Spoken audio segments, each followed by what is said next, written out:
ചിരിയോടെ നിൽക്കുന്ന വിഹാനെ കണ്ട് ലക്ഷ്മി ഭയന്നു. എന്താണ് എൻ്റെ ലച്ചു ആകെ അന്തം വിട്ട് നിൽക്കുന്നേ? ഞാൻ തന്നെയാ എൻ്റെ പൊന്നെ, നിന്റെ പ്രാണനാഥൻ. അവൾക്ക് ഭയം കൊണ്ട് കയ്യും കാലും വിറയ്ക്കാൻ തുടങ്ങി. എന്തോ അവിടെ എത്തിയപ്പോൾ തൊട്ട് നിന്നെ കാണാതെ എനിക്ക് അങ്ങോട്ട് നിൽക്കാൻ വയ്യ. നീ എൻ്റെ ചങ്കല്ലേടി ഈ പെണ്ണെ, അതുകൊണ്ടാ വേഗം ഇങ്ങ് പോന്നേ. അവൾ മിണ്ടിയില്ല. മോളെവിടെ, ഉറങ്ങിയോ? ഭയത്തോടെ ഒന്ന് തലയാട്ടി. എന്നാ വാ, നിന്നെ ഒന്ന് കാണട്ടെ. അവൾ വിറയലോടെ അങ്ങനെ നിന്നു. വാ പൊന്നെ. കൈ പിടിച്ച് ഒറ്റ വഴിയിൽ അവൻ്റെ നെഞ്ചിലേക്ക് വീണിരുന്നു അവൾ.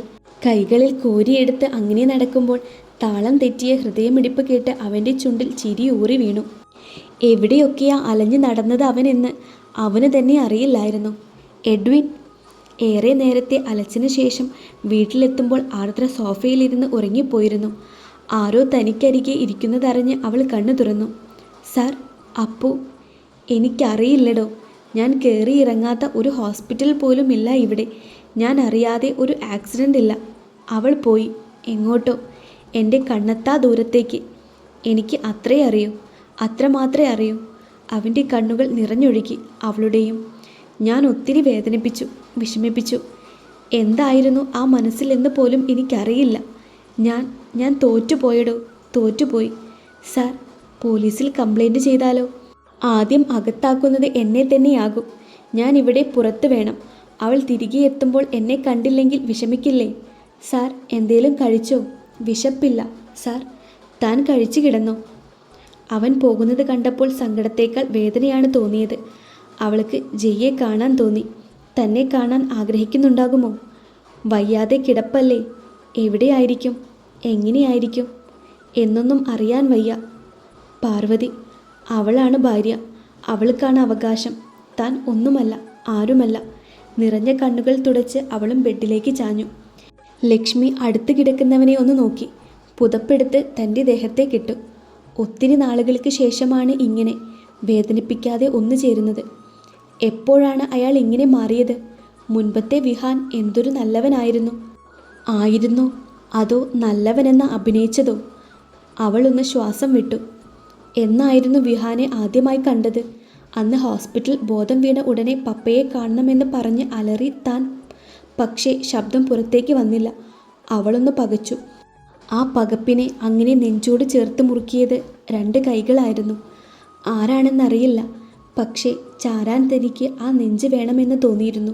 വിഹാൻ, ഡോക്ടർ വിഹാൻ. നാൻസി, ഇപ്പോൾ ഓക്കെയാണോ? അവൾ മിഴികൾ ഉയർത്തി ഒന്ന് നോക്കി. ശബ്ദം പോയി എന്നേ ഉള്ളൂ, വേറെ കുഴപ്പമൊന്നുമില്ല. അവൾക്ക് എന്തോ ചോദിക്കണമെന്നുണ്ടായിരുന്നു. പപ്പ മരിച്ചു.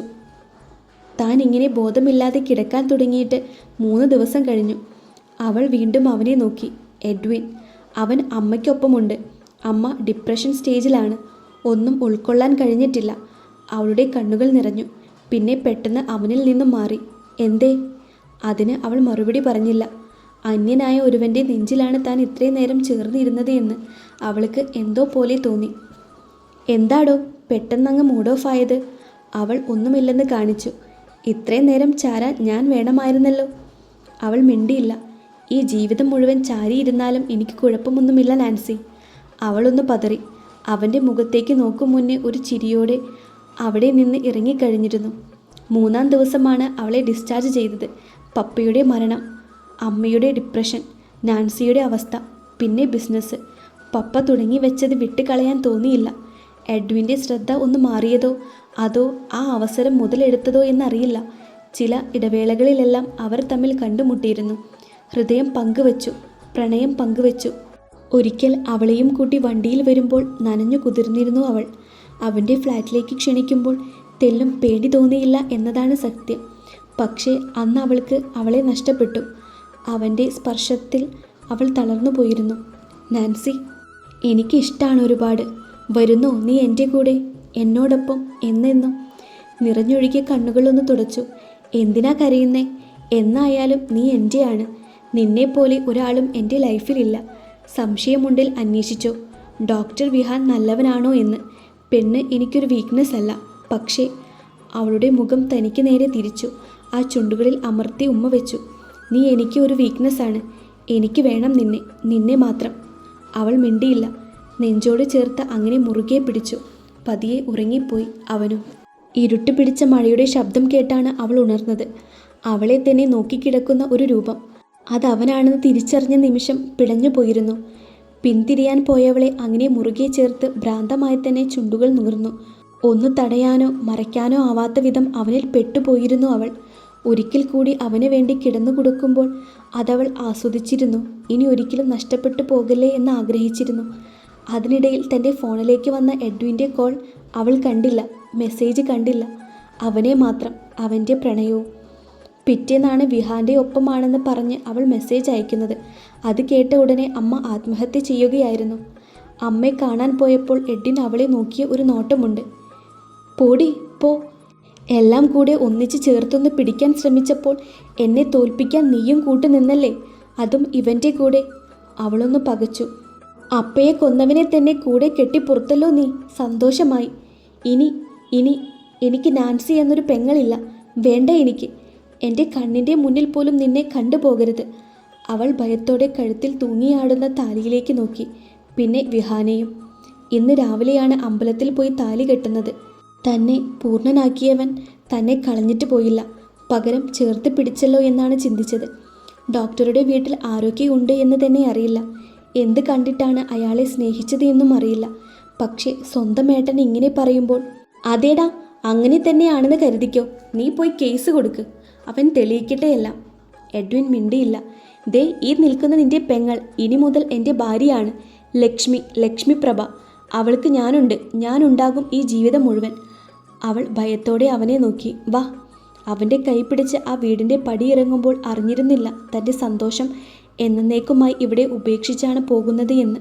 പപ്പയെ കൊന്നതിൽ അവന് പങ്കുണ്ട് എന്ന് അറിഞ്ഞിരുന്നില്ല. തറവാട്ടിലേക്ക് വലതുകാൽ വെച്ചല്ല ഇടതുകാൽ വെച്ച് കയറണം എന്നാണ് കരുതിയത്. പക്ഷേ അവളുടെ തോന്നൽ മനസ്സിലാക്കിക്കൊണ്ട് അവളെ വാരിയെടുത്താണ് വിഹാൻ അകത്തേക്ക് കയറിയത്. അവൾ ഭയത്തോടെ ചുറ്റും നോക്കി. വിഹാൻ്റെ അമ്മ, അച്ഛൻ, അനിയത്തി, അവരുടെ ഭർത്താവ്, കുട്ടി എല്ലാവരും അവളെ നോക്കി നിന്നു. ഭരത്, എന്താണിത്? എന്താ അമ്മേ, കണ്ടിട്ട് മനസ്സിലായില്ലേ? എൻ്റെ ഭാര്യയാണ് ലക്ഷ്മി പ്രഭ. പക്ഷേ ഭരത്, ഒരു പക്ഷിയുമില്ല. എൻ്റെ കുറച്ച് സാധനങ്ങൾ എടുക്കാൻ വന്നതാണ്. ജീവിക്കാൻ എനിക്കൊരു വീടുണ്ട് എന്ന് അറിയില്ലേ നിങ്ങൾക്ക്?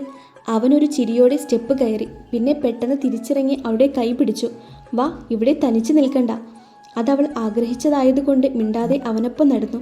മുറിയിൽ എത്തിയ പാടെ അവൻ്റെ കൈ അവൾ തട്ടിയെറിഞ്ഞു. മുഖമടച്ച് ഒരു അടിയായിരുന്നു മറുപടി. അവൾ ഭയന്നുപോയി. കൈയും കാലും വിറയ്ക്കാൻ തുടങ്ങി. ഡി, എൻ്റെ ഇഷ്ടത്തിന്, എൻ്റെ ഇഷ്ടം പോലെ ജീവിക്കാൻ പറ്റുമെങ്കിൽ കൂടെ വന്നാൽ മതിയെന്ന് ഞാൻ പറയില്ല. നീ വരും, നീ എൻ്റെ കൂടെയേ ജീവിക്കൂ. അവൾ പൊട്ടിക്കരഞ്ഞു. എന്തിനാണ് ഇങ്ങനെ? എൻ്റെ ചേട്ടൻ എന്ത് തെറ്റ് ചെയ്തു? നിങ്ങളല്ലേ തെറ്റ് ചെയ്തേ?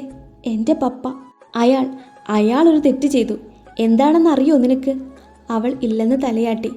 ഞങ്ങളെക്കാൾ മുന്നേ വളരാൻ ശ്രമിച്ചു. പാർട്ട്ണർഷിപ്പ് ചോദിച്ചിട്ട് പോലും തന്നില്ല. ഇപ്പോഴോ? ഇപ്പോൾ എങ്ങനെയുണ്ട്? നിന്നിലൂടെ ആ സ്വത്തും ഞാൻ ചോദിച്ചു വാങ്ങും. പറഞ്ഞില്ലേ പെണ്ണ് എനിക്കൊരു വീക്ക്നെസ് അല്ല എന്ന്. പക്ഷേ പണം, അതെനിക്ക് വേണം. അതിനു വേണ്ടി ഞാൻ എന്തും ചെയ്യും, എന്തും.